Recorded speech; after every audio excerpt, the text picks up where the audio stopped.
Ano tong mga ito? Hindi naman siya umiinom, Ay, naku. Ay, naku. Ay, Maraming salamat sa pag-asikaso niyo sa mga guests ko. You're very much welcome. Siya nga pala, balita ko nagtayo kayo ng branch sa Fukuoka? Oo, salamat sa inyo at naging posible ang lahat. Ito yung bagong commercial na sinushoot niyo? tama ka. Sorry for butting in. Hindi ba siya si... Siya ba? Siya si Emily Jang. Siya po ang in-charge sa guest rooms ng hotel namin. Taga Fukuoka ba si Miss Emily Jang? Tama po kayo. Taga dun siya. Dito na po ako. Hanggang sa muli.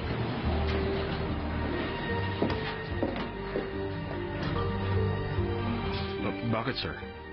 Kilala niyo ba siya? Ay, oo nga. Sandali lang, Parang meron akong file tungkol sa kanya. Tingnan ko nga.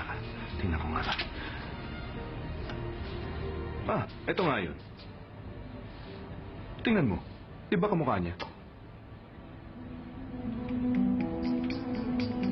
Parang nakita ko na siya minsan sa Nakaso. Alam mo kung saan yun, di ba? Yun yung red light district ng Fukuoka.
Ako na magdadrive.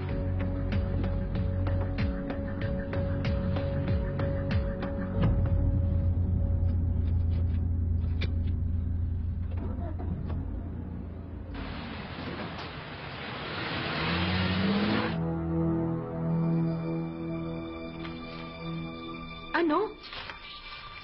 Si Emily Jang bang tinutukoy nyo? Kailangan namin ng oras para alamin ang totoo. Naiintindihan ko ang reaksyon mo sa sitwasyon. Sa tingin namin ay kailangan namin magsagawa ng sariling investigasyon. Teka, ano pa bang kailangan yung imbestigahan? Nakasisiguro tayo sa isang bagay lang. Magkapareho ang dalawang blueprint. Hindi ito sapat para sabihin kinope ni Professor Jang ang gawa ni Jamie. Pwede naman kasing si Miss Muna nangopya sa kanya. Si Jamie mangungopya? Seryoso ka ba dyan? Alam kong napakasensitibo ng isyong ito. Hoy, makinig ka. Tama na. Minahon ka muna. Pasensya na pero talagang mahirap intindihin kung bakit ang isang graduate ng University of Tokyo ay nangungopya ng project ng ibang tao. Yun na nga po ang point Hindi niya gagawin ng ganung bagay. Naiintindihan ko po ang kailangan niyong gawin. Balitaan niyo na lang po ako kapag nalaman yung totoo. Alam niyo naman pong napaka-importante ng bagay na to sa akin.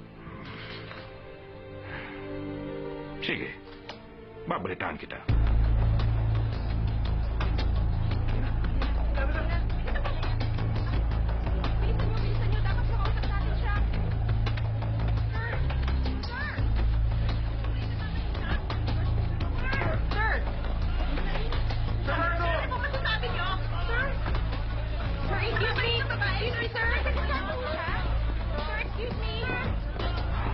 Dahil sa pagpunta mo sa TV police station, nagkakagulo sila. Dapat napigilan ko ang paglabas ng article. Pasensya na.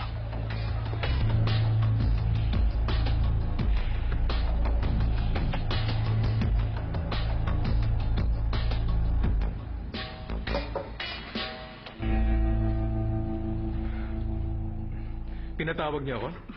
Maupo ka muna.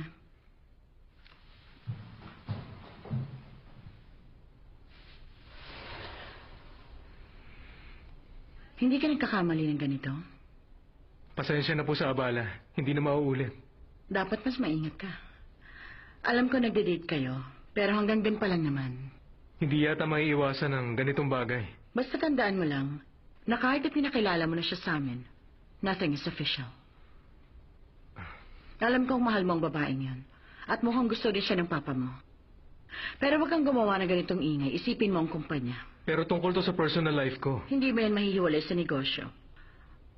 Makakaapekto sa kumpanya ang pagpili mo ng babaeng iyong mapapangasawa. Sigurado ako kung sino ang gusto ko. Ang babaeng gaya niya ay hindi madaling tanggapin. Paano ang reputasyon natin? Hindi mo matutumbasan ng pera yon. At hindi ako papayag na may sisira sa magandang pangalan natin. Napakahalaga ng reputasyon sa buhay at business. Ibig sabihin, dapat ko pa rin isipin ng kumpanya pagdating sa pagpapakasal? Hindi ko sinabi yon. Paghiwalayin mo ang dalawa. Mas mainam. Pasensya na, Ma. Kasi, hindi ako ganong klaseng tao. Ang buong akala ko, ayaw mo lang ako magpakasal. Hindi mo ako naiintindihan. Hindi magbabago ang isip ko tungkol sa kanya. Ayoko magpakasal dahil sa negosyo. Hindi ko binabago ang isip mo. Ayoko sana makipagtalo sa inyo, Ma. Sana maintindihan niyo ako. Naintindihan ko ang lahat. Aalis na po ako.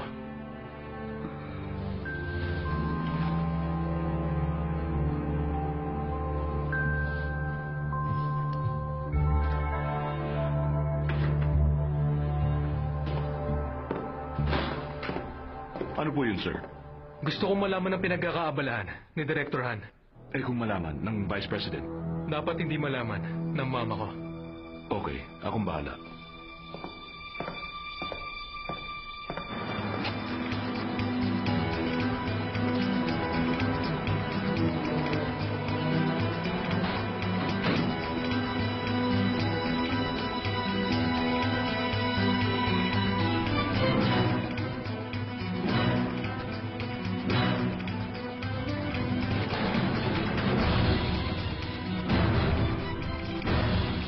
Kumusta ka?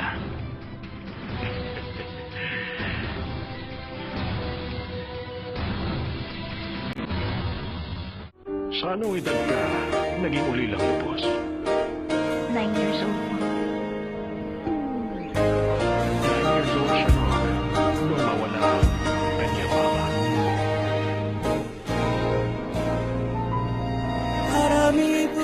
Nandito ka na pala. Alam mo, kanina lumabas